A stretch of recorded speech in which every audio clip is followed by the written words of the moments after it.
دلیل هایی که کلام الله سبحانه و تعالی عبارت از حرف هاست. الله چی فرمود؟ یا موسی انی انا ربک، ای موسی در حقیقت من پروردگار تو هستم. در سوره طه که انی انا ربک یا موسی انی انا ربک، ای موسی در حقیقت من پروردگار تو هستم. این کلمه ها و از کلمه ها و حرف ها عبارتن که در نتیجه کلام الله سبحانه و تعالی می باشد. و دلیل های آواز بودن کلام الله، صدا بودن کلام الله سبحانه و تعالی، می فرماید قول الله سبحانه و تعالی و نادیناه من جانب الطور الایمن، ما او را، یعنی که موسی را از طرف راست کوه طور ندا کرده می گوید. قربناه نجیه، و او را، یعنی که موسی را به صحبتگاه خود، به صحبتگاه محرمانه نزدیک کردیم. در سوره مریم ندا کردن به آواز که نمی شود.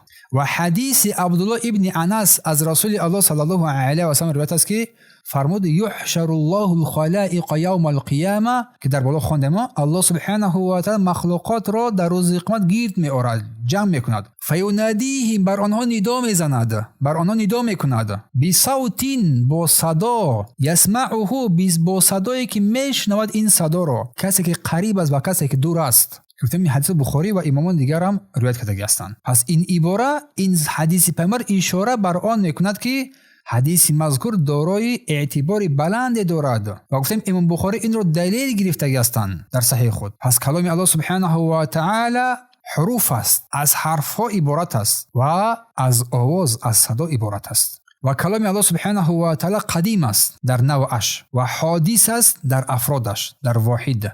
قدیم در نوع یعنی الله سبحانه و تعالی همیشه متکلم است، گوینده است، همیشه گوینده بود و سخن او سبحانه و تعالی هیچگاه آغاز و انجام نداشته است. کلام الله سبحانه و تعالی هیچگاه آغاز و انجام نداشته است.